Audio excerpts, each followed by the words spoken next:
السلام عليكم ورحمة الله وبركاته. الحمد لله رب العالمين، وبه نستعين على أمور الدنيا والدين، وصلى اللهم وسلم وبارك على محمد وآله وصحبه وسلم أجمعين. ومحي سجود التلاوة واجب مسوى سنة مسمى رضا القرآن ككملة أيال سجودا وقدم بين ومحي دعاء الأخرية سجود التلاوة لحديدا. haddaba si aad u ogaato jawaabaha su'aalahaasi fadlan fiidiyowgan dhammayso haddii aad channelka ku cusub tahayna nagu soo biir.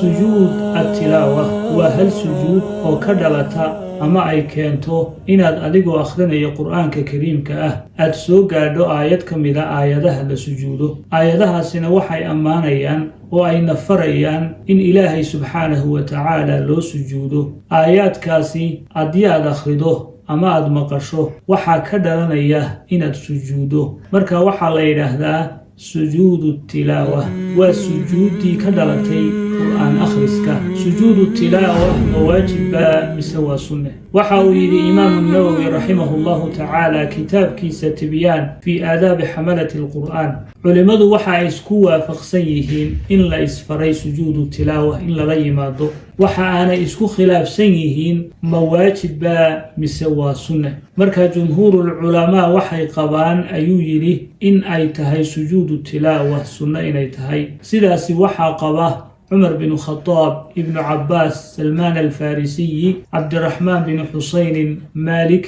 شافعي، أحمد يا إسحاق. سجود التلاوة إن يواجب تهي وحاقب أبو حنيفة رحمه الله تعالى وحان دليشن يا قولك إلهي ويليه فما لهم لا يؤمنون وإذا قرئ عليهم القرآن لا يسجدون. جمهور العلماء يقول وحي دليشنيان قول يفعل كسقناضي عمر بن الخطاب رضي الله عنه. عمر بن الخطاب أي خطبة مالين جمعه وحو أخري سورة النحل مركي أوسوق علي آيات سجود أي أنتو منبرك كسود دقي أي سجودي dadkuna waa ay ka daba sujuudeen. jimcihii dambe ayaa cumar binu khataab haddana uu akhriyey aayaddii sujuudda. markaasaa wuxuu yidhi yaa ayuha annaasu inamaa namuru bisujuud faman sajada faqad asaaba waman lam yasjud falaa isma calayhi walam yasjud cumaru rawaahu albukhaariy. wuxuu yidhi dad yahow waxaanu soo maraynaa aayadda sujuudda, qofkii sujuudaa wuu asiibay, qofkii aan sujuudinna dushiisa wax dembi ahi ma saarna. cumar binu khataabna muu sujuudin. sidoo kale waxaa saxiixaynka ku sugan in zayd binu thaabitin radia allahu canhu uu nebiga ku dul akhriyey suuratu nnajmi kadibna aanu rasuulku calayhi salaatu wasalaam sujuudin. sidoo kale waxaa saxiixaynka ku sugan in rasuulku calayhi salaatu wasalaam uu suuratu nnajmi akhriyey kadibna uu sujuuday. marka waxay daliilu tahay in ay tahay sujuudu tilaawa sunne ay tahay. imise meelood ayaa la sujuudaa qur'aanka kariimka ah sida uu doortay imaam الشافعي iyo culimo kale oo fara badani waxaa la sujuudaa 14 meelood. suuratu al-a'raaf, suuratu ar-ra'd, suuratu an-nahl, suuratu al-isra, suuratu al-hajj oo 2 meelood ah, suuratu al-furqaan, suuratu an-naml, suuratu as-sajdah, suuratu fusilat, suuratu an-najm, suuratu al-inshiqaaq iyo suuratu al-alaq ama iqra bismi rabbika alladhi khalaq. 14 meelood ayuu imaamu shaafici doortay. sujuudda ku jirta suuratu as-saad waa mustaxab buu yidhi, kumana jirto sujuudaha la adkeeyey in la sujuudo. saxiixu albukhaari waxaa ku sugan oo laga wariyaa ibnu cabbaas radia allahu canhu inuu yidhi suuratu saad sujuudda ku jirtaa ka mid ma aha kuwa la adkeeyey, waxaanan arkay rasuulka oo sujuudaya. haddii la isku wada daro waxay noqonaysaa 15 meelood. haddii qowlka imaamu shaafici aynu qaadanno waxay noqonaysaa 14 meelood oo waxa uu ka reebayaa sujuudda ku jirta suuratu saad. ugu dambayn waa maxay ducada la akhriyo sujuudu tilaawa dhexdeeda?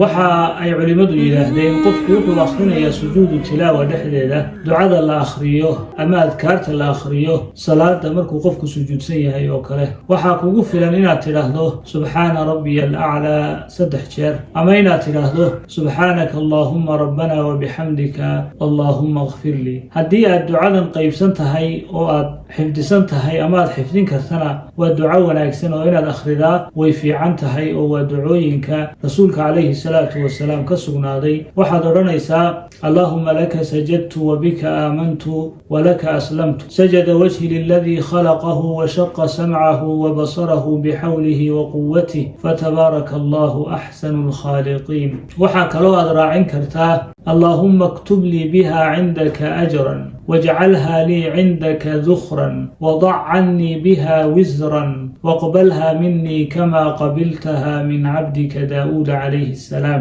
دعاء سيادي الحفظ سنتهي أما الحفظين كرتو waxa wanaagsan inaad akhrido sujuudu tilaawa dhexdeeda haddii aanad xifdisanayn waxa kugu filan inaad tiraahdo subhana rabbiyal a'la 3 jeer ama aad tiraahdo subhanaka allahumma rabbana wa bihamdika allahumma ighfir li sujuudu tilaawa waxay leedahay masaa'il fara badan oo fiqhi qofkii u baahan inuu masaa'ishaas sii baaro waxa uu akhrin karaa kitaabka tibyaan fi aadaab hamalat alquran ee imaam an-nawawi uu qoray hadaba sujuudu tilaawa culimada qaar waxay u shardiyaan shardiga salaada oo ah qofku inuu weyse qabo oo qiblada u jeesto culimada qaarna uma shardiyaan qofku inuu weyse qabo ee waxay leeyihiin isagoo weyse qabin ama aan qiblada u jeesan ayuu la iman karaa sujuudu tilaawa culimadu waxay leeyihiin waxay leedahay 2 takbiirood takbiirta u horeysa waa ta aad ku sujuudayso iyo ta aad kaga soo kacayso waxaana laga rabaa inay sujuudu tilaawa la yimaadaan oo sunno muakkada waliba ay tahay qaariga qofka akhrinaya